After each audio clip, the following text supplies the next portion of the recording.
Hello दोस्तों, कैसे हो? उम्मीद करता हूँ मस्त होंगे और अपनी पढ़ाई लिखाई अच्छी तरीके से कर रहे होंगे साथियों। ठीक है, तो उत्तर प्रदेश सामान्य ज्ञान में हम पढ़ने वाले हैं उत्तर प्रदेश खनिज एवं ऊर्जा संसाधन, चैप्टर नंबर 9। ठीक है, तो चलिए शुरू करते हैं। ठीक है दोस्तों, उससे पहले आप हमारे चैनल को सब्सक्राइब कर लें और अपने दोस्तों के साथ शेयर कर दें।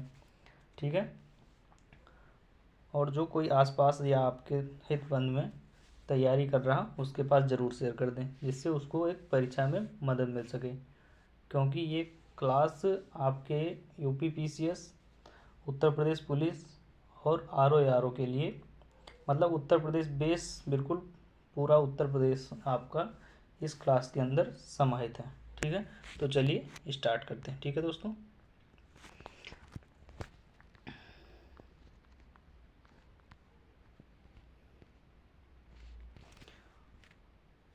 उत्तर प्रदेश में भूतत्व एवं खनिकर्म निदेशालय की स्थापना वर्ष 1955 में की गई थी, जिसका मुख्यालय लखनऊ में स्थित है।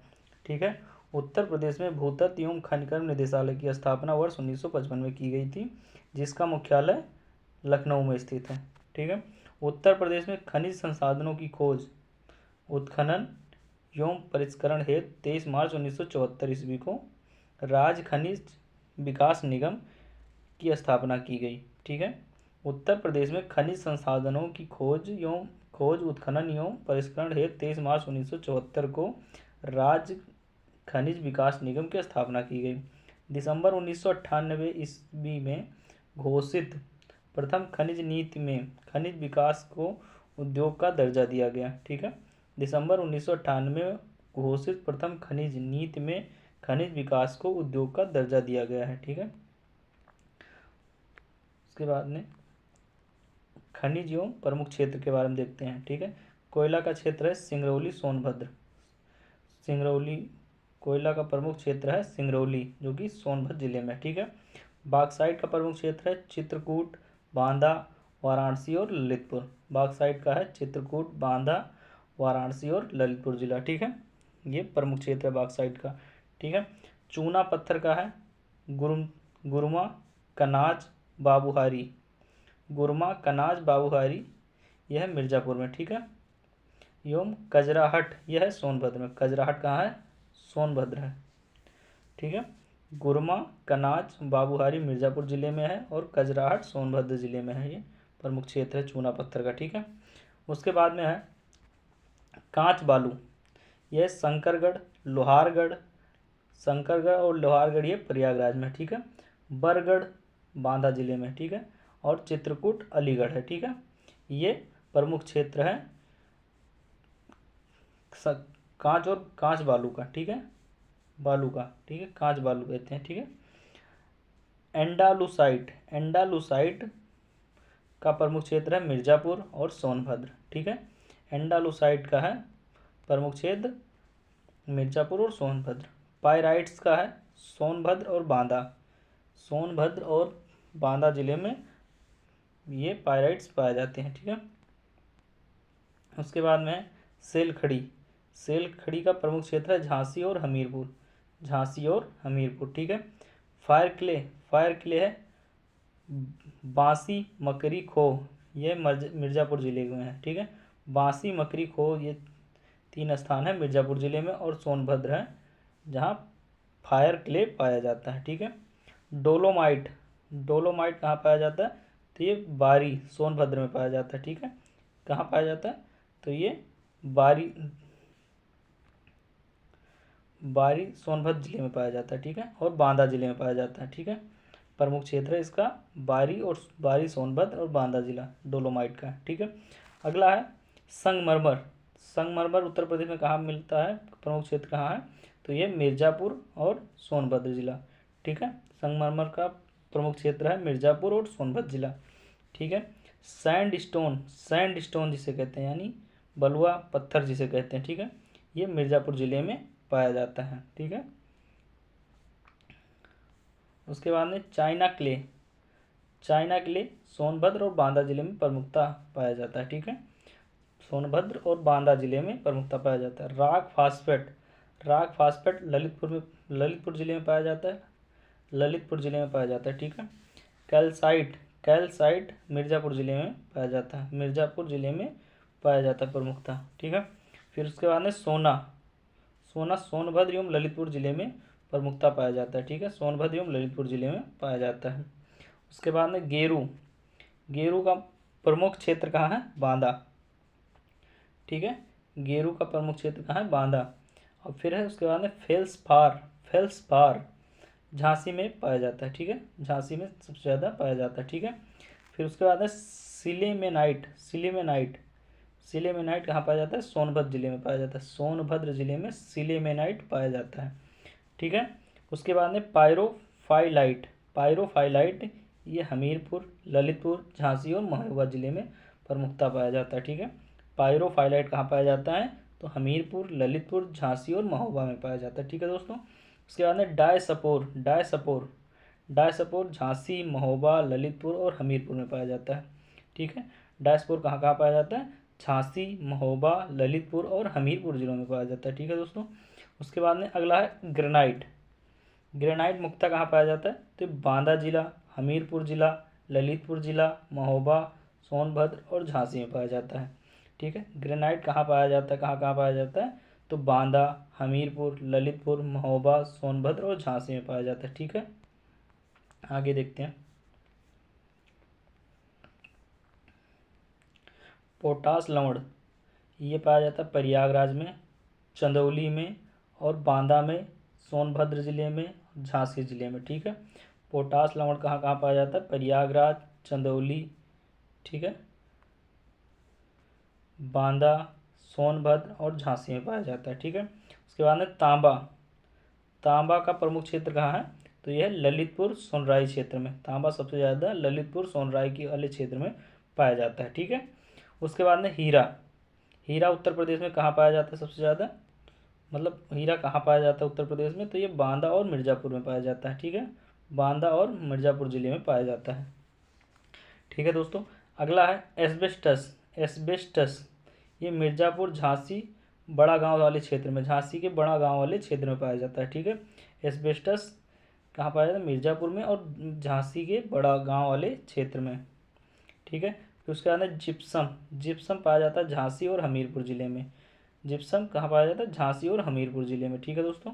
फिर उसके बाद लौह अयस्क, लौह अयस्क सबसे ज़्यादा कहाँ पाया जाता है? तो ये पाया जाता है ललितपुर जिले में, कहाँ पाया जाता है? ललितपुर जिले में, ठीक है दोस्तों। लौह अयस्क कहाँ पाया जाता है? तो ललितपुर जिले में पाया जाता है, ठीक है। उसके बाद में यूरेनियम, यूरेनियम कहाँ पाया जाता है? तो ये ललितपुर जिले में पाया जाता है, ठीक है। कहाँ पाया जाता है? ललितपुर जिले में पाया जाता है यूरेनियम सबसे ज़्यादा, ठीक है दोस्तों। आगे देखते हैं, अगला पॉइंट देखते हैं इसमें। उत्तर प्रदेश के खनिज संसाधन से संपन्न जिले, उत्तर प्रदेश के खनिज संसाधन से संपन्न जिले, पहला प्रयागराज, दूसरा झांसी, तीसरा मिर्ज़ापुर, चौथा ललितपुर, सोनभद्र, बांदा, हमीरपुर, महोबा एवं जालौन को खनिज बाहुल्य क्षेत्र घोषित किया गया है, ठीक है। उत्तर प्रदेश के खनिज संसाधन से संपन्न जिले प्रयागराज, झांसी, मिर्ज़ापुर, ललितपुर, सोनभद्र, बांदा, हमीरपुर, महोबा एवं जालौन को खनिज बाहुल्य क्षेत्र घोषित किया गया है, ठीक है दोस्तों। अगला है उत्तर प्रदेश का एंडालुसाइट, उत्तर प्रदेश का एंडालुसाइट एवं डायस्पोर खनिज, डायस्पोर खनिज संसाधन की दृष्टि से देश में प्रमुख स्थान है। एंडालुसाइट का और डायस्पोर खनिज संसाधन की दृष्टि से देश में प्रमुख स्थान है, ठीक है। उत्तर प्रदेश में देश का 78%, उत्तर प्रदेश में देश का 78% एंडालुसाइट एवं 37% डायस्पोर पाया जाता है, ठीक है। उत्तर प्रदेश में देश का 78% एंडालुसाइट एवं 37% डायस्पोर पाया जाता है, ठीक है दोस्तों। अगला पॉइंट है सिंगरौली में कोयले का भंडार क्षेत्र 220 वर्ग किलोमीटर में विस्तृत है, ठीक है। सिंगरौली में कोयले का भंडार क्षेत्र 220 वर्ग किलोमीटर में विस्तृत है, ठीक है, जिसका खनन कोल इंडिया लिमिटेड द्वारा कराया जाता है, जिसका खनन कोल इंडिया लिमिटेड द्वारा कराया जाता है, ठीक है दोस्तों। अगला है उत्तर प्रदेश खनन नीति 2017 के बारे में, ठीक है। उत्तर प्रदेश खनन नीति 2017 के बारे में क्या क्या नीति है इसकी 2017 में देखते हैं, ठीक है। 30 मई 2017 को मुख्यमंत्री योगी आदित्यनाथ की अध्यक्षता में मंत्रिमंडल द्वारा उत्तर प्रदेश खनन नीति 2017 के प्रख्यापन को मंजूरी दी गई। ठीक है, 30 मई 2017 को मुख्यमंत्री योगी आदित्यनाथ की अध्यक्षता में मंत्रिमंडल द्वारा उत्तर प्रदेश खनन नीति 2017 के प्रख्यापन को मंजूरी दी गई। अब खनन नीति के मूल तंत्र के बारे में देखते हैं। ठीक है, खनन नीति के मूल मंत्र के बारे में देखते हैं। ठीक है, राज्य सरकार द्वारा सुशासन एवं भ्रष्टाचार मुक्त प्रशासनों के मूल मंत्रों पर आधारित खनन नीति के प्रेरक मंत्र हैं। ठीक है, राज्य सरकार द्वारा सुशासन एवं भ्रष्टाचार मुक्त प्रशासन के मूल मंत्रों पर आधारित खनन नीति के प्रेरक मंत्र हैं। पारदर्शिता पहला, कानून का राज, समता, प्रभावशीलता, आम सहमति, उत्तरदायी एवं भागीदारी लक्ष्य हैं। भागीदारी। ठीक है, राज्य सरकार द्वारा सुशासन एवं भ्रष्टाचार मुक्त प्रशासन के मूल मंत्रों पर आधारित खनन नीति के प्रेरक मंत्र हैं। पारदर्शिता, कानून का राज, समता, प्रभावशीलता, आम सहमति, ठीक है, उत्तरदायी एवं भागीदारी। ठीक है, लक्ष्य क्या है इसका? तो लक्ष्य है उपयुक्त मंत्रों के आधार पर निम्नलिखित लक्ष्य निर्धारित किए गए हैं। ठीक है, ऊपर मंत्रों के आधार पर निम्नलिखित लक्ष्य निर्धारित किए गए हैं, जो कि ये हैं। ठीक है, देखते हैं। पहला है खनिजों के विषय में जागरूकता, खनिजों के विषय में जागरूकता होनी चाहिए। दूसरा है जन सामान्य को खान एवं खनिजों तक पहुँच, जन सामान्य को खान एवं खनिजों तक पहुँच। ठीक है, तीसरा है जन सामान्य को खनिजों की उपलब्धता, जन सामान्य को खनिजों की उपलब्धता होनी चाहिए। ठीक है, तो अगला पॉइंट है, चौथा पॉइंट है खनिजों का मूल जन साधारण के सामर्थ्य के अनुसार हो, खनिजों का मूल जन साधारण के सामर्थ्य के अनुसार हो। ठीक है, पांचवा पॉइंट है उपरोक्त के आधार पर जन साधारण में खनिजों की स्वीकार्यता, उपरोक्त के आधार पर जन साधारण में खनिजों की स्वीकार्यता। ठीक है, अब आगे हम देखेंगे उत्तर प्रदेश खनिज संसाधन, उत्तर प्रदेश के मैप के अनुसार। ठीक है, तो ये है मैप उत्तर प्रदेश का। ठीक है, कहाँ से क्या चीज़ प्राप्त होता है, कौन सा खनिज हमें प्राप्त होता है उत्तर प्रदेश के किस जिले से, उसके बारे में देखें मैप के अनुसार। ठीक है, तो ये रहा आपका मैप। पहले हम शुरू करते हैं झांसी से। ठीक है, तो झांसी में आपके मिलता है कांच बालू प्राप्त होता है वहाँ से, पोटास लवण प्राप्त होता है, सल्खड़ी वहाँ से प्राप्त होता है, एस्बेस्टस वहाँ से प्राप्त किया जाता है झांसी से, फिर जिप्सम वहाँ झांसी से प्राप्त किया जाता है, और डायस्पोर झांसी से प्राप्त किया जाता है, और फेल्सफार झांसी से प्राप्त किया जाता है। ठीक है, अगला है महोबा।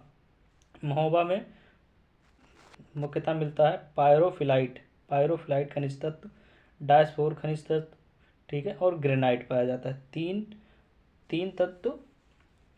तीन खनिज तत्व महोबा से पाए जाते हैं। ठीक है, उसके बाद में आपका ललित में पायरोफिलाइट पाया जाता है, रॉक फॉस्फेट, तांबा, प्लेटिनम, यूरेनियम, डायस्पोर, ग्रेनाइट। ठीक है, एक बार फिर से देख लेते हैं। पायरोफिलाइट, रॉक फॉस्फेट, तांबा पाया जाता है, प्लेटिनम पाया जाता है, यूरेनियम पाया जाता है, डायस्पोर पाया जाता है, डायस्पोर और ग्रेनाइट, ये ललितपुर में पाया जाता है। ठीक है, उसके बाद में आपका हमीरपुर ज़िला। ठीक है, हमीरपुर में पायरोफिलाइट पाया जाता है, सल्खड़ी पाया जाता है, जिप्सम पाया जाता है, ग्रेफाइट पाया जाता है, और डायस्पोर पाया जाता है। ठीक है, अगला है बांदा जिला। ठीक है, यहाँ मुख्यतः बॉक्साइट, डोलोमाइट, कांच बालू, पोटास लवण, रॉक फॉस्फेट, हीरा, मैग्नेसाइट, चाइना क्ले, ओकर गेरू। ठीक है, इतने तत्व बांदा जिले में पाए जाते हैं, इतने खनिज तत्व बांदा जिले में पाए जाते हैं। ठीक है, बॉक्साइट, डोलोमाइट, कांच बालू, पोटास लवण, रॉक फॉस्फेट, हीरा, मैग्नेसाइट, चाइना क्ले, ओकर गेरू। ठीक है, चित्रकूट में पाया जाता है खाली सिर्फ कांच बालू, सिर्फ क्या पाया जाता है, कांच बालू। ठीक है, उसके बाद में प्रयागराज में पाया जाता है पोटास लवण और कांच बालू, दो चीज़ें कहाँ पे मिलती हैं, तो ये प्रयागराज में सिर्फ पोटास लवण और कांच बालू पाया जाता है। ठीक है, अगला है मिर्ज़ापुर ज़िला। ठीक है, तो इसमें देख लेते हैं हम क्या क्या मिलता है। तो ग्रेफाइट, बेराइट्स, चाइना क्ले, चूना पत्थर, हीरा, संगमरमर, एस्बेस्टस, ठीक है, ये मिर्ज़ापुर में पाया जाता है। ठीक है दोस्तों, अगला है सोनभद्र। सोनभद्र जिले में मुख्यतः पाया जाता है कोयला, जो कि सिंगरौली का फेमस है। ठीक है, कोयला क्षेत्र के लिए सिंगरौली फेमस है। पोटास लवण सोनभद्र में पाया जाता है। संगमरमर पाया जाता है सोनभद्र में। चाइना क्ले पाया जाता है और बेराइट्स पाया जाता है। ठीक है दोस्तों, उसके बाद में चंदौली जिला, यहाँ आपको मिलता है बॉक्साइट, ठीक है, डोलोमाइट, पोटास लवण और मैग्नीसाइट। ठीक है साथियों, बॉक्साइट, डोलोमाइट, पोटास लवण और मैग्नीसाइट। ठीक है, ये इतने तत्व चंदौली जिले में मिलते हैं। ठीक है, उसके बाद में आपका ये हो गया सारा।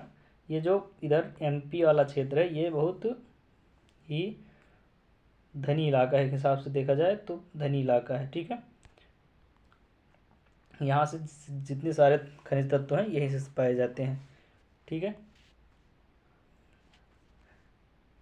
अब हम इस खनन नीति के उद्देश्य के बारे में देखते हैं। ठीक है, खनन नीति के उद्देश्य के बारे में, खानों एवं खनिजों के माध्यम से प्रदेश का सामाजिक एवं आर्थिक सतत विकास। ठीक है, खनन नीति का क्या उद्देश्य है? पहला तो खानों एवं खनिजों के माध्यम से प्रदेश का सामाजिक एवं आर्थिक सतत विकास। दूसरा है खनिजों का संरक्षण। तीसरा है पर्यावरण पारिस्थितिकी का संतुलन बनाए रखना। ठीक है, पर्यावरण एवं पारिस्थितिकी का संतुलन बनाए रखना। अगला है राज्य के कुल राजस्व प्राप्ति में खनिजों से प्राप्त राजस्व के अंश को 1.80% से बढ़ाकर आगामी 5 वर्षों में 3% करना। ठीक है, 5वां पॉइंट है अवैध खनन परिवहन पर नियंत्रण हेतु तकनीक हस्तक्षेप तथा अवैध खनन एवं परिवहन में लिप्त व्यक्तियों के विरुद्ध कठोर दंडात्मक कार्यवाही। अवैध खनन परिवहन पर नियंत्रण हेतु तकनीक हस्तक्षेप तथा अवैध खनन एवं परिवहन में लिप्त व्यक्तियों के विरुद्ध कठोर दंडात्मक कार्यवाही। ठीक है, उसके बाद में 6ठा नंबर है खनिज के क्षेत्र में रोजगार के अवसर को बढ़ावा देना। 7वां पॉइंट है खनिज उद्योग में स्वच्छ प्रतिस्पर्धा को प्रोत्साहन।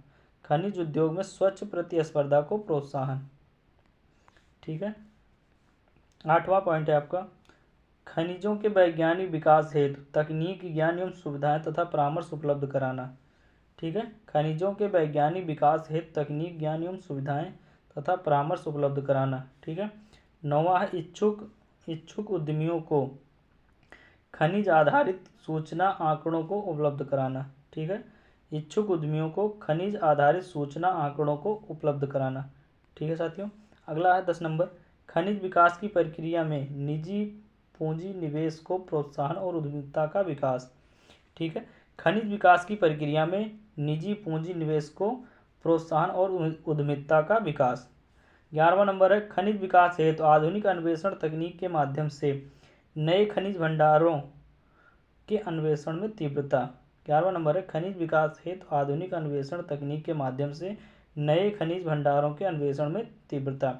12वां पॉइंट है खनिजों की स्वीकृति की प्रक्रिया को पारदर्शी बनाने हेतु ई टेंडरिंग, ई नीलामी, ई बिडिंग प्रणाली लागू किया जाना तथा खनन प्रशासन की कार्यप्रणाली को सरलीकृत करते हुए प्रक्रिया में पारदर्शिता लाना एवं भ्रष्टाचार मुक्त बनाना। ठीक है, खनिजों की स्वीकृति की प्रक्रिया पारदर्शी बनाने हेतु ई टेंडरिंग, ई नीलामी, ई बिडिंग प्रणाली लागू किया जाना तथा खनन प्रशासन की कार्यप्रणाली को सरलीकृत करते हुए प्रक्रिया में पारदर्शिता लाना एवं भ्रष्टाचार मुक्त बनाना। ठीक है, पॉइंट नंबर 13 खनन संक्रियाओं से प्रभावित व्यक्तियों तथा क्षेत्रों हेतु कल्याणकारी योजनाओं का संचालन करना। खनन संक्रियाओं से प्रभावित व्यक्तियों तथा क्षेत्रों हेतु कल्याणकारी योजनाओं का संचालन करना। ठीक है साथियों, अगला पॉइंट अब हम देखेंगे उत्तर प्रदेश ऊर्जा संसाधन के बारे में। ठीक है, तो उत्तर प्रदेश ऊर्जा संसाधन के बारे में हम देखने वाले हैं, तो चलिए देखते हैं। ठीक है, तो पहला है आपका गौतम बुद्ध नगर। ठीक है, गौतम बुद्ध नगर में है दादरी ताप विद्युत परियोजना। कौन सी? दादरी विद्युत ताप परियोजना। उत्तर प्रदेश में एनटीपीसी उत्पादन केंद्र ये है, तो यह दादरी ताप विद्युत परियोजना कहाँ है? तो ये गौतम बुद्ध नगर यानी नोएडा में है। ठीक है। उसके बाद में आपका ये अलीगढ़, इसमें है हरदुआगंज ताप विद्युत परियोजना 1942 में स्थापित की गई और रूस की सहायता से। ठीक है, निर्माण रूस के सहयोग से हुआ इसका। हरदुआगंज ताप विद्युत परियोजना का निर्माण 1942 में रूस की सहायता से हुआ। ठीक है। आगे है बरेली। बरेली में है आंवला ताप विद्युत परियोजना। ठीक है, ध्यान रखना दोस्तों, बरेली में है आंवला ताप विद्युत परियोजना। ठीक है, ये इम्पोर्टेंट है, ये सारा इम्पोर्टेंट है इसमें। ठीक है, कोई भी क्वेश्चन आ सकता है किसी भी एग्जाम में। ठीक है। उसके बाद में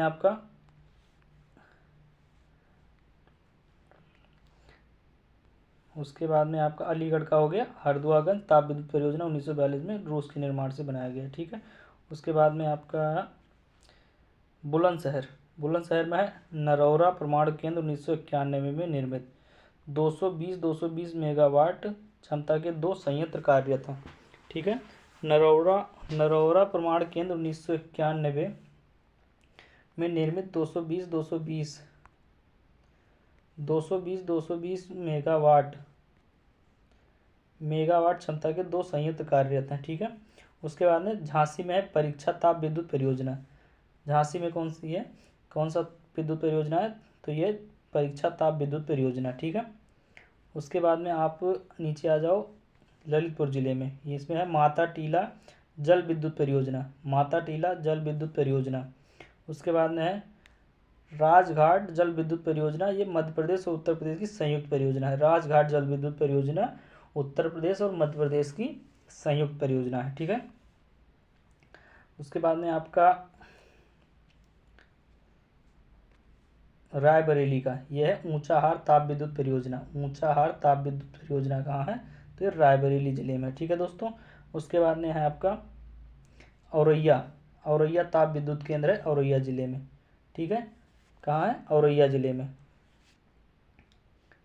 उसके बाद में आपका कानपुर नगर में कौन सा है? तो ये पनकी ताप विद्युत परियोजना है। ठीक है दोस्तों, पनकी ताप विद्युत परियोजना है। एक मिनट, पनकी ताप विद्युत परियोजना कहाँ है? कानपुर नगर में। ठीक है, यहाँ है पनकी ताप विद्युत परियोजना। उसके बाद में आपका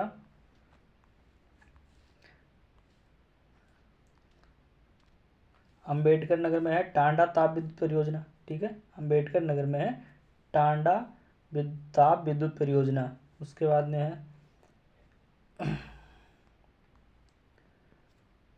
प्रयागराज में है आपका मेजा ताप विद्युत केंद्र प्रयागराज में है। कहाँ है? प्रयागराज में। मेजा ताप विद्युत केंद्र कहाँ है? प्रयागराज में। ठीक है। और उसके बाद है सोनभद्र जिले में कौन सा है? तो यह है शक्तिनगर सुपर ताप परियोजना। शक्तिनगर सुपर ताप विद्युत परियोजना और रिहन ताप विद्युत केंद्र, ये 2 हैं सोनभद्र जिले में। ठीक है, शक्तिनगर सुपर ताप विद्युत परियोजना और रिहन ताप विद्युत केंद्र है। ठीक है।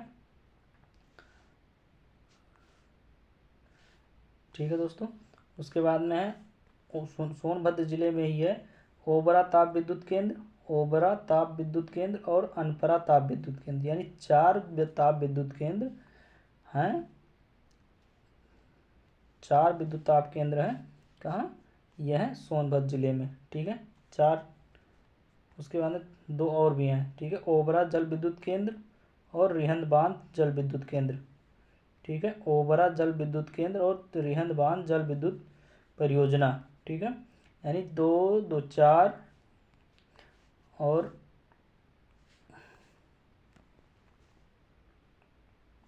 जल विद्युत केंद्र और जल विद्युत परियोजना मिला के टोटल 6 हैं। ठीक है, सोनभद्र जिले में। ये हो गया। आप एक बार ये मैप का चाहे स्क्रीनशॉट ले लेना और चाहे जैसे दोबारा ये वीडियो फिर से देख लेना। ठीक है, एक बार सही से देख लोगे तो आपके दिमाग में पूरा मैप सेट हो जाएगा, कौन सी परियोजना और कौन सा विद्युत केंद्र कहाँ पर है स्थित है। ठीक है, तो चलिए आगे देखते हैं। ठीक है, राष्ट्रीय ताप विद्युत निगम द्वारा उत्तर प्रदेश में स्थापित संयंत्र।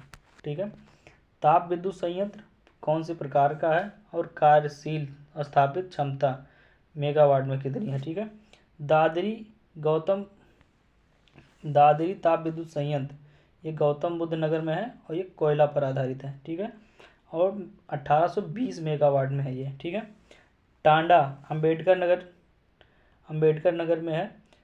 टांडा ताप विद्युत संयंत्र अंबेडकर नगर में कोयला पर आधारित है और 440 मेगावाट में है। ठीक है, ऊंचाहार रायबरेली जिले में। ठीक है, कहाँ है ऊंचाहार ताप विद्युत संयंत्र, कहाँ है तो ये है आपके रायबरेली जिले में। ठीक है, ये कोयला पर आधारित है। किस पर आधारित है, कोयला पर आधारित है। 1050 मेगावाट में है। ठीक है, 1050 मेगावाट में है। ठीक है, उसके बाद में सिंगरौली ताप विद्युत संयंत्र। सिंगरौली ताप विद्युत संयंत्र कहाँ है, सिंगरौली जिले में है, वो सोनभद्र जिले में है। ठीक है, सोनभद्र जिले में है। ये कोयला पर आधारित है। ठीक है, ये 2000 मेगावाट में है। ठीक है, उसके बाद में रिहंद ताप विद्युत संयंत्र, यह है कोयला पर आधारित और कहाँ है, सोनभद्र जिले में। ठीक है, ये 3000 मेगावाट में है, 3000 मेगावाट में है। ठीक है, औरैया ताप विद्युत संयंत्र कहाँ है, ये औरैया जिले में है। ये गैस पर आधारित है। ठीक है, किस पर आधारित है, गैस पर। औरैया ताप विद्युत संयंत्र किस पर आधारित है, तो गैस पर आधारित है। ठीक है दोस्तों, 663.36 मेगावाट है। ठीक है, 663.36 मेगावाट है। ठीक है, उसके बाद है दादरी गौतम बुद्ध नगर। ठीक है, दादरी गौतम बुद्ध नगर एक तो है कोयला पर आधारित और दूसरा है गैस पर आधारित। ठीक है, गौतम बुद्ध नगर में 829.78 वर्ग किलोमीटर, 829.78 मेगावाट में है। ठीक है, एक गैस पर है और एक कोयला पर है, दो हैं गौतम बुद्ध नगर में। ठीक है, उसके बाद में आप हम देखते हैं उत्तर प्रदेश राज्य विद्युत निगम के ताप विद्युत संयंत्र।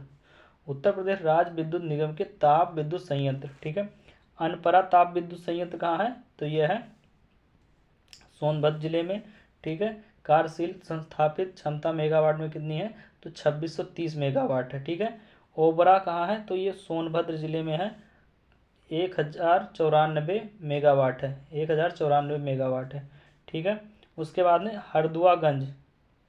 ठीक है, हरदुआगंज अलीगढ़ में 1270 मेगावाट में है। ठीक है, कितने में है, 1270 मेगावाट में है। उसके बाद में परीक्षा ताप विद्युत संयंत्र कहाँ है, तो ये झांसी जिले में है और 1140 मेगावाट में है। ठीक है, अब हम देखते हैं उत्तर प्रदेश में जल विद्युत परियोजनाओं के बारे में। ठीक है, उत्तर प्रदेश में जल विद्युत परियोजनाओं के बारे में। ठीक है, जल विद्युत परियोजनाएं स्थल और नदी। खारा जल विद्युत परियोजनाएं कहाँ है, तो ये सहारनपुर जिले में। कहाँ है, सहारनपुर जिले में। और कौन सी नदी पर है, तो असन नदी पर है। कौन सी नदी पर, असन नदी पर। ठीक है, माता टीला जल विद्युत परियोजनाएं कहाँ है, तो ये ललितपुर जिले में। कहाँ है, ललितपुर जिले में। ठीक है, ये बेतवा नदी पर है। ठीक है दोस्तों, कहाँ है, माता टीला जल विद्युत परियोजना कहाँ है, ललितपुर में और ये बेतवा नदी पर। ठीक है दोस्तों, ओबरा जल विद्युत परियोजना कहाँ है, तो ये सोनभद्र जिले में है। ठीक है, और ये रिहंद नदी पर है। ओबरा सोनभद्र जिले में है और रिहंद नदी पर स्थित है। ठीक है साथियों, अगला है राजघाट जल विद्युत परियोजना। राजघाट जल विद्युत परियोजना ललितपुर में है। ठीक है, कहाँ है, ललितपुर में। ठीक है, और ये बेतवा नदी पर स्थित है। ठीक है, अगला है निर्गजनी जल विद्युत परियोजनाएं, ये कहाँ है, तो ये मुजफ्फरनगर में। कहाँ है, मुजफ्फरनगर जिले में है। ठीक है, ये ऊपरी गंगा नहर नदी पर स्थित है। ठीक है, उसके बाद में रिहंद नदी सोनभद्र जिले में है और ये रिहंद नदी पर स्थित है। ठीक है, कहाँ है, रिहंद नदी पर है। ठीक है, रिहंद जल विद्युत परियोजनाएं कहाँ है, तो ये सोनभद्र जिले में है और रिहंद नदी पर स्थित है। ठीक है, अगला है, आगे देखते हैं आगे का टॉपिक है उत्तर प्रदेश का एकमात्र परमाणु संयंत्र बुलंदशहर के नरौरा में स्थापित है। उत्तर प्रदेश का एकमात्र परमाणु संयंत्र बुलंदशहर के नरौरा में स्थापित है। ठीक है, नरौरा परमाणु संयंत्र में 220 मेगावाट क्षमता के 2 रिएक्टर कार्यरत हैं। नरौरा परमाणु संयंत्र में 220 मेगावाट क्षमता के दो रिएक्टर कार्यरत हैं। ठीक है, नरौरा परमाणु संयंत्र के प्रथम रिएक्टर से 1 जनवरी 1991 एवं नरौरा परमाणु संयंत्र के प्रथम रिएक्टर से 1 जनवरी 1991 एवं द्वितीय रिएक्टर से 1 जुलाई 1992 से व्यावसायिक विद्युत उत्पादन आरंभ हुआ। ठीक है, द्वितीय रिएक्टर से 1 जुलाई 1992 से व्यावसायिक विद्युत उत्पादन आरंभ हुआ। ठीक है, अगला पॉइंट है 8 मार्च 2019 को प्रधानमंत्री नरेंद्र मोदी द्वारा 8 मार्च 2019 को प्रधानमंत्री नरेंद्र मोदी द्वारा 660 मेगावाट के संस्थापित क्षमता के पनकी तापीय विद्युत संयंत्र कानपुर का शिलान्यास किया गया। 8 मार्च 2019 को प्रधानमंत्री नरेंद्र मोदी द्वारा 660 मेगावाट के संस्थापित क्षमता के पनकी तापीय विद्युत संयंत्र कानपुर का शिलान्यास किया गया। ठीक है, अब हम देखते हैं जो एग्जाम में पूछे गए हैं, इस चैप्टर से एग्जाम में पूछे गए सवाल हैं उसके बारे में। ठीक है, तो उत्तर प्रदेश में कोयले के भंडार कहाँ पाए जाते हैं? सिंगरौली सोनभद्र जिले में पाए जाते हैं। ठीक है, ये यूपीपीसीएस मेंस 2017 में आया था। ठीक है, उसके बाद में उत्तर प्रदेश के किस जिले में यूरेनियम पाया जाता है? तो ये कहाँ पाया जाता है? ललितपुर जिले में पाया जाता है। यूपीपीसीएस मेंस 2016 और 2007 प्री में आया है। ठीक है, उसके बाद में उत्तर प्रदेश में पाए जाने वाले प्रमुख खनिज क्या क्या हैं? ठीक है, तो ये लाइमस्टोन और डोलोमाइट ऑप्शन के अनुसार होंगे। ठीक है, जो उसमें ऑप्शन दिया है उसके अनुसार लाइमस्टोन तथा डोलोमाइट है। पीसीएस 2008 मेंस में आया है। ठीक है, उसके बाद में ग्रेनाइट पट्टियाँ तथा स्लेट बनाए जाते हैं कहाँ? ललितपुर में। ग्रेनाइट पट्टियाँ तथा स्लेट कहाँ बनाए जाते हैं? ललितपुर में। ठीक है, उत्तर प्रदेश में परमाणु ऊर्जा केंद्र स्थापित कहाँ है? तो ये नरौरा में है। ठीक है, कहाँ है? नरौरा में है। फिर है उसके बाद में रामपुरा जो भारत में प्रथम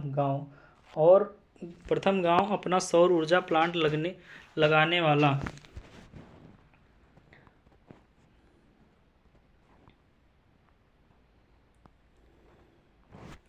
रामपुरा जो भारत में प्रथम गांव अपना सौर ऊर्जा प्लांट लगाने वाला बना, वो कहाँ स्थित है? तो ये उत्तर प्रदेश में स्थित है। कहाँ है? उत्तर प्रदेश में। उत्तर प्रदेश में पहला तैरता सौर ऊर्जा संयंत्र किस बांध पर बना है? तो ये रेहंद बांध पर है।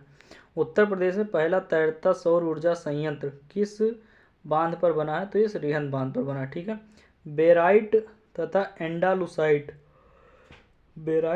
एंडालुसाइट उत्तर प्रदेश के किस जिले में पाए जाते हैं? तो सोनभद्र में पाए जाते हैं। कहाँ पाए जाते हैं? बेराइट्स एंडालुसाइट ये पाए जाते हैं सोनभद्र जिले में। ठीक है, उत्तर प्रदेश में वह कौन सा एकमात्र क्षेत्र है जहाँ तांबा पाया जाता है? उत्तर प्रदेश में वह कौन सा एकमात्र क्षेत्र है जहाँ तांबा पाया जाता है? ललितपुर जिले में तांबा पाया जाता है। ठीक है दोस्तों, उसके बाद में उत्तर प्रदेश में किस जिले में सर्वप्रथम सोलर ऊर्जा संयंत्र प्रारंभ किया गया? तो अलीगढ़ में। ठीक है, उत्तर प्रदेश में किस जिले में सर्वप्रथम सोलर ऊर्जा संयंत्र प्रारंभ किया गया? तो अलीगढ़ जिले में किया गया। ठीक है, उत्तर प्रदेश में वैकल्पिक ऊर्जा के विकास के लिए वैकल्पिक ऊर्जा विकास संस्थान की स्थापना कब की गई? तो 1983 में की गई। उत्तर प्रदेश में वैकल्पिक ऊर्जा के विकास के लिए वैकल्पिक ऊर्जा विकास संसाधन की स्थापना कब की गई? तो ये की गई 1983 में। ठीक है दोस्तों, ये लोअर पीसीएस में पूछा गया था 26/6/2016 को। ठीक है, अब हम देखते हैं उत्तर प्रदेश परिवहन एवं पर्यटन के बारे में। ठीक है, चैप्टर नंबर 10।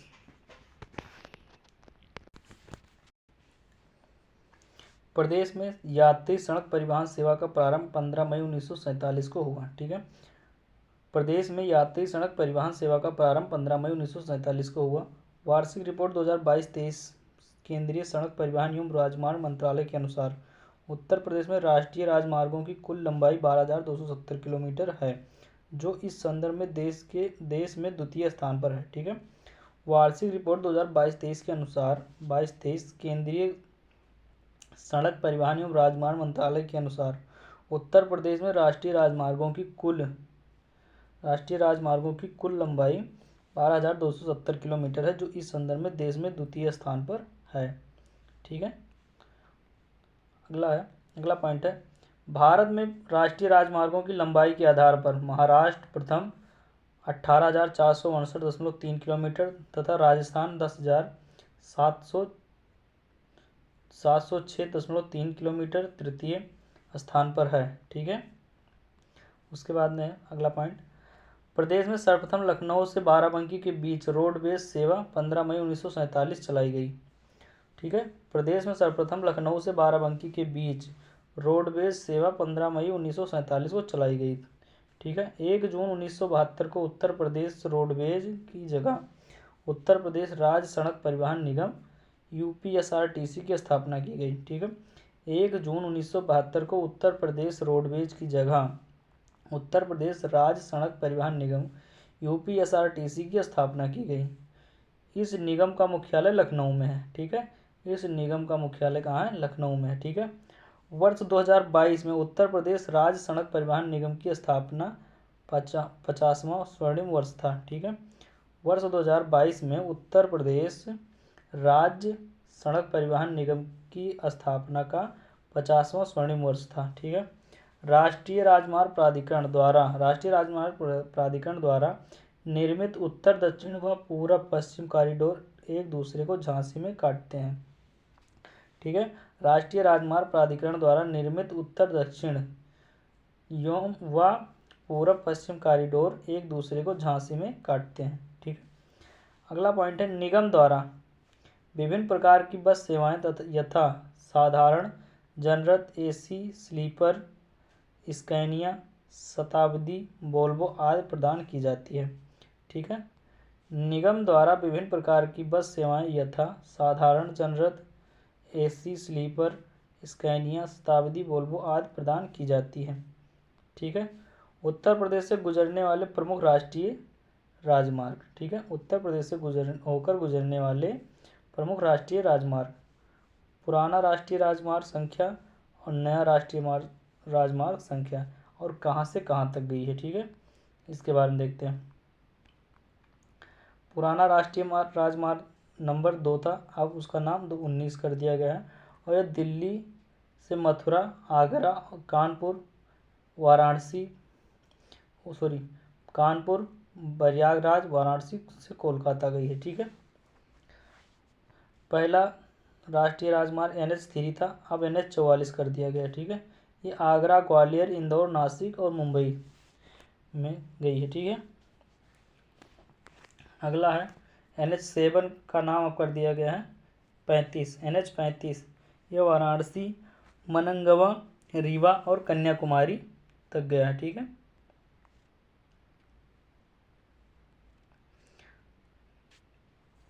NH11 का नया नाम है NH21।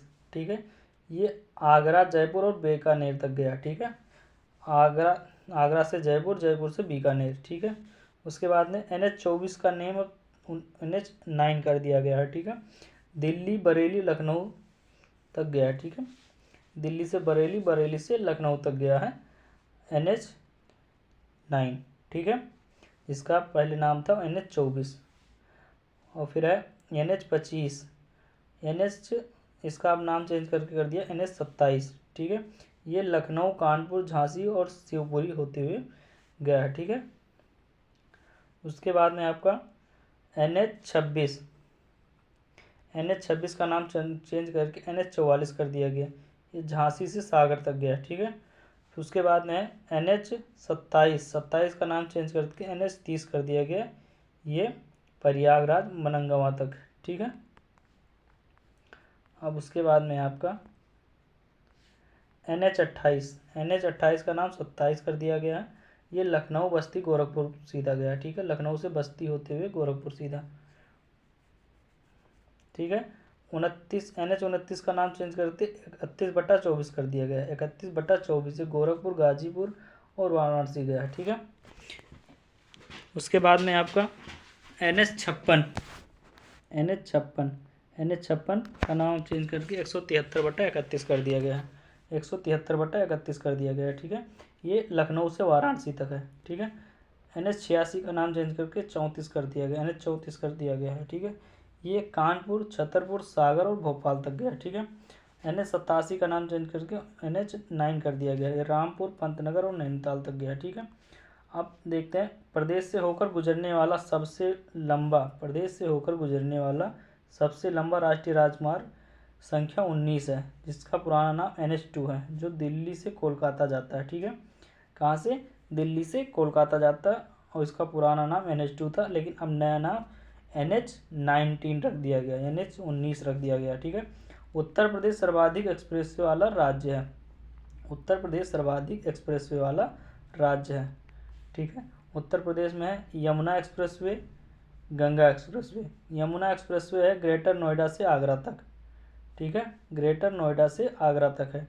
कुल लंबाई है 165.537 किलोमीटर, ठीक है, 165.537 किलोमीटर, ठीक है।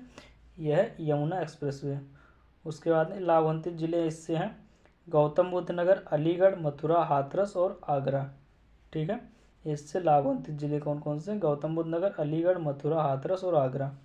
उसके बाद में आपका गंगा एक्सप्रेसवे, ठीक है, ये मेरठ से प्रयागराज तक गया है, ठीक है, मेरठ से प्रयागराज तक गया।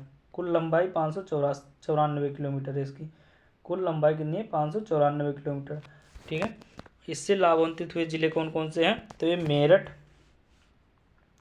हापुड़, बुलंदशहर, अमरोहा, संभल, बदायूं, शाहजहाँपुर, हरदोई, उन्नाव, रायबरेली, प्रतापगढ़ और प्रयागराज है, ठीक है साथियों। अब उसके बाद में आ गया पूर्वांचल एक्सप्रेसवे। पूर्वांचल एक्सप्रेसवे ये गाजीपुर से लखनऊ तक है। कहाँ से? गाजीपुर से लखनऊ तक है। कुल लंबाई कितनी है? 340.824 किलोमीटर, ठीक है। कुल लंबाई कितनी है? 340.824 किलोमीटर। लाभान्वित जिले कौन कौन से हैं? तो गाजीपुर, मऊ, आजमगढ़, अंबेडकर नगर, सुल्तानपुर, अयोध्या, अमेठी, बाराबंकी और लखनऊ, ठीक है। पूर्वांचल एक्सप्रेसवे से कौन कौन से लाभान्वित हैं? तो गाजीपुर, मऊ, आजमगढ़, अंबेडकर नगर, सुल्तानपुर, अयोध्या, अमेठी, बाराबंकी और लखनऊ, ठीक है। उसके बाद में रेल परिवहन के बारे में देखते हैं। कुल 9100 किलोमीटर रेल मार्ग के साथ उत्तर प्रदेश का कुल रेल पथ लंबाई की दृष्टि से देश में प्रथम स्थान पर है, ठीक है। कुल 9100 किलोमीटर रेल मार्ग के साथ उत्तर प्रदेश का कुल रेल पथ लंबाई की दृष्टि से देश में प्रथम स्थान पर है। देश के 18 रेल जोनों में से 5 रेल जोनों की लाइनें प्रदेश से होकर गुजरती हैं, ठीक है। देश के 18 रेल जोनों में से 5 रेल जोनों की लाइनें प्रदेश से होकर गुजरती हैं, ठीक है। विश्व का सबसे बड़ा रेलवे प्लेटफार्म हुबली कर्नाटक में एवं दूसरा गोरखपुर में है, ठीक है। विश्व का सबसे लंबा रेलवे प्लेटफार्म हुबली में है, हुबली कर्नाटक में एवं दूसरा गोरखपुर में। जबकि एशिया का सबसे बड़ा लोको यार्ड मुगलसराय जबकि एशिया का सबसे बड़ा लोको यार्ड मुगलसराय पंडित दीनदयाल उपाध्याय जंक्शन में स्थित है, ठीक है। जबकि एशिया का सबसे बड़ा लोको यार्ड मुगलसराय पंडित दीनदयाल उपाध्याय जंक्शन में स्थित है। रेल संस्थान और स्थिति कहाँ है इसकी, ठीक है। डीजल लोकोमोटिव वर्क्स कहाँ है? तो मडुवाडी वाराणसी है, ठीक है। डीजल लोकोमोटिव वर्क्स कहाँ है? तो मडुवाडी वाराणसी है, ठीक है। उसके बाद में रेल रिपेयर कोच ये कहाँ है? गोरखपुर में। रेल रिपेयर कोच कहाँ है? गोरखपुर जिले में, ठीक है। रेल कोच कारखाना लालगंज रायबरेली है। कहाँ है? रेल कोच कारखाना कहाँ है? रेल कोच कारखाना कहाँ है? लालगंज रायबरेली, ठीक है साथियों। इसके बाद में आगे हम देखते हैं केंद्रीय रेल विद्युतीकरण संगठन कहाँ है? तो प्रयागराज इलाहाबाद में है। कहाँ है? प्रयागराज इलाहाबाद में। उसके बाद में रेलवे संग्रहालय कहाँ है? वाराणसी में। कहाँ है? वाराणसी में है, ठीक है। बिजली प्रशिक्षण केंद्र कहाँ है? तो गाजियाबाद में। रेलवे संग्रहालय कहाँ है? तो वाराणसी में है। बिजली प्रशिक्षण केंद्र कहाँ है? तो गाजियाबाद में है। रेल संरक्षा आयोग कौन है? रेल संरक्षा आयोग कहाँ है? तो यह लखनऊ में। कहाँ है? लखनऊ में। रेल संरक्षा आयोग कहाँ है? तो ये लखनऊ में है, ठीक है। उत्तर प्रदेश में रेल नेटवर्क का 100% विद्युतीकरण स्वीकृत हो चुका है। उत्तर प्रदेश में रेल नेटवर्क का 100% विद्युतीकरण स्वीकृत हो चुका है। लखनऊ के अतिरिक्त कानपुर, आगरा, मेरठ, वाराणसी, गोरखपुर तथा प्रयागराज में मेट्रो परियोजना प्रस्तावित है। लखनऊ के अतिरिक्त कानपुर, आगरा, मेरठ, वाराणसी, गोरखपुर तथा प्रयागराज में मेट्रो परियोजना प्रस्तावित है। ठीक है। वायु परिवहन के बारे में देखते हैं। प्रदेश में नागरिक उड्डयन प्रशिक्षण केंद्र प्रयागराज, बामरौली राष्ट्रीय प्रशिक्षण कॉलेज, आगरा, इंदिरा गांधी राष्ट्रीय उद्यान, राष्ट्रीय उड़ान अकादमी फुर्सतगंज, रायबरेली। ठीक है। मेरठ, अलीगढ़ सैफई एयर स्ट्रिप में, सहारनपुर में एक एयर स्टेशन, झांसी में आर्मी एविएशन केंद्र इत्यादि स्थित है। ठीक है। प्रदेश में नागरिक उड्डयन प्रशिक्षण केंद्र प्रयागराज, बामरौली राष्ट्रीय प्रशिक्षण कॉलेज, आगरा, इंदिरा गांधी राष्ट्रीय उड़ान अकादमी फुर्सतगंज, रायबरेली, मेरठ में है। ठीक है। अलीगढ़ सैफई एयर स्ट्रिप में, सहारनपुर एयर स्टेशन, झांसी में आर्मी एविएशन केंद्र इत्यादि स्थित हैं। ठीक है। उत्तर प्रदेश के प्रमुख हवाई अड्डे। चौधरी चरण सिंह अंतर्राष्ट्रीय हवाई अड्डा, अमौसी हवाई अड्डा, ये कहाँ है? लखनऊ में। ठीक है। चौधरी चरण सिंह अंतर्राष्ट्रीय हवाई अड्डा, अमौसी हवाई अड्डा कहाँ है? तो लखनऊ में। ठीक है। लाल बहादुर शास्त्री अंतर्राष्ट्रीय हवाई अड्डा, ये कहाँ है? तो यह है बाबतपुर हवाई अड्डा। बाबतपुर हवाई अड्डा कहाँ है? ये वाराणसी में। ठीक है। लाल बहादुर शास्त्री अंतर्राष्ट्रीय हवाई अड्डा कहाँ है? बाबतपुर हवाई अड्डा, वाराणसी में। ठीक है दोस्तों। उसके बाद में है बामरौली हवाई अड्डा, ये कहाँ? प्रयागराज में। बामरौली हवाई अड्डा कहाँ है? प्रयागराज में। चकेरी हवाई अड्डा कहाँ है? तो कानपुर में है। ठीक है। कहाँ है? कानपुर में। गणेश शंकर विद्यार्थी हवाई अड्डा कहाँ है? तो ये कानपुर में है। ठीक है। गणेश शंकर विद्यार्थी हवाई अड्डा कहाँ है? तो कानपुर में। ठीक है दोस्तों। खेरिया हवाई अड्डा कहाँ है? तो ये आगरा में। ठीक है। कहाँ है? आगरा में। ठीक है दोस्तों। रसावा हवाई अड्डा कहाँ है? सहारनपुर में है। कहाँ है? सहारनपुर में। हिंडन हवाई अड्डा कहाँ है? तो गाजियाबाद में। ठीक है दोस्तों। मर्यादा पुरुषोत्तम श्री राम अंतर्राष्ट्रीय हवाई अड्डा कहाँ? अयोध्या एयरपोर्ट कहाँ है? तो अयोध्या में है। ठीक है। मर्यादा श्री राम अंतर्राष्ट्रीय हवाई अड्डा, अयोध्या एयरपोर्ट कहाँ है? तो अयोध्या में। जेवर अंतर्राष्ट्रीय हवाई अड्डा का निर्माणाधीन है, ये गौतम बुद्ध नगर में है। ठीक है। जेवर अंतर्राष्ट्रीय हवाई अड्डा निर्माणाधीन है, ये गौतम बुद्ध नगर में है, यानी नोएडा में है। ठीक है। उसके बाद में ललितपुर हवाई अड्डा ललितपुर जिले में। ठीक है। झांसी हवाई अड्डा कहाँ है? तो झांसी जिले में। ठीक है। झांसी हवाई अड्डा कहाँ है? झांसी जिले में। गोरखपुर हवाई अड्डा कहाँ है? तो गोरखपुर जिले में। ठीक है दोस्तों। बरेली हवाई अड्डा कहाँ है? तो बरेली जिले में है। ठीक है। कहाँ है? बरेली जिले में। कुशीनगर अंतर्राष्ट्रीय हवाई अड्डा कहाँ है? तो कुशीनगर जिले में। ठीक है दोस्तों, कुशीनगर जिले में। ठीक है साथियों। उसके बाद में आदित्य बिड़ला ग्रुप ने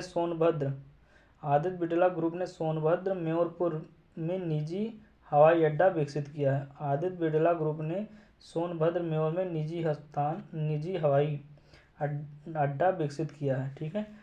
झांसी एयरपोर्ट भारतीय सेना का एयरपोर्ट है, जो वायुसेना का एयरपोर्ट बक्सी का तालाब लखनऊ में स्थित है। ठीक है। झांसी एयरपोर्ट भारतीय सेना का एयरपोर्ट है, जो भारतीय वायुसेना का एयरपोर्ट बक्सी का तालाब लखनऊ में स्थित है।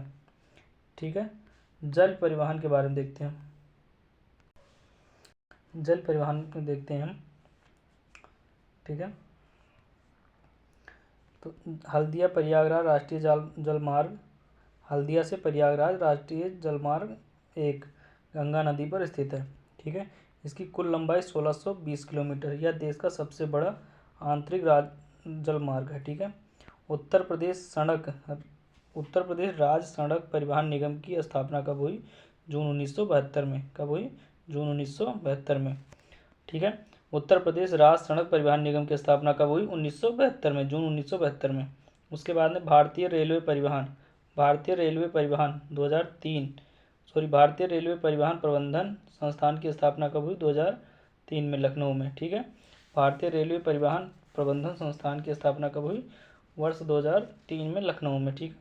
उत्तर प्रदेश राज्य राजमार्ग प्राधिकरण का गठन उत्तर प्रदेश राज्य राजमार्ग प्राधिकरण का गठन कब हुआ? तो अगस्त 2004 में हुआ। ठीक है, अगस्त 2004 में हुआ। पहली बस सेवा कब से कहाँ तक चली? तो लखनऊ से बाराबंकी 15 मई 1947 को चली। ठीक है, पहली बस सेवा लखनऊ से बाराबंकी 15 मई 1947 को चली। ठीक है, उसके बाद में पूर्वोत्तर रेलवे जोन का मुख्यालय कहाँ? पूर्वोत्तर रेलवे जोन का मुख्यालय कहाँ? तो गोरखपुर में है। ठीक है, कहाँ है? गोरखपुर में। उत्तर मध्य रेलवे जोन का मुख्यालय कहाँ है? उत्तर मध्य रेलवे जोन का मुख्यालय कहाँ है? तो ये प्रयागराज इलाहाबाद में है। कहाँ है? प्रयागराज इलाहाबाद में है। रेलवे संरक्षा आयोग का मुख्यालय कहाँ है? रेलवे संरक्षा आयोग का मुख्यालय कहाँ है? तो लखनऊ में है। ठीक है, कहाँ है? लखनऊ में है। उसके बाद देश में पहली रेलगाड़ी प्रयागराज से कानपुर के मध्य 3 मार्च 1959 को चली। ठीक है, देश में पहली रेलगाड़ी प्रयागराज से कानपुर के मध्य 3 मार्च 1859 के मध्य प्रयागराज से कानपुर के मध्य 3 मार्च 1859 में चली। ठीक है, डीजल लोकोमोटिव वर्क्स ये कहाँ है? तो वाराणसी में। कहाँ है? डीजल लोकोमोटिव वर्क्स कहाँ हो रहा है? तो वाराणसी में। ठीक है, ठीक है। रेल कोच कारखाना कहाँ है? तो ये लालगंज रायबरेली में। रेल कोच कारखाना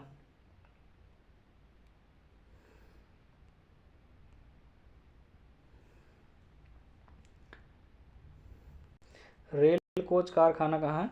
तो ये आपका लालगंज रायबरेली में। राष्ट्रीय जलमार्ग नंबर 1 देश का सबसे लंबा जलमार्ग है, ये तो प्रयागराज से हल्दिया तक है। ठीक है, राष्ट्रीय जलमार्ग नंबर 1 देश का सबसे लंबा जलमार्ग है, प्रयागराज से हल्दिया तक है। ठीक है, अंतर्देशीय जलमार्ग प्राधिकरण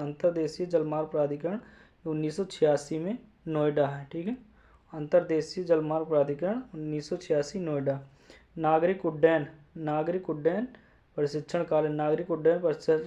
कॉलेज कहाँ है? तो प्रयागराज में। ठीक है, इंदिरा गांधी राष्ट्रीय उड़ान अकादमी कहाँ है? तो फुर्सतगंज अमेठी में। ठीक है दोस्तों, इंदिरा गांधी राष्ट्रीय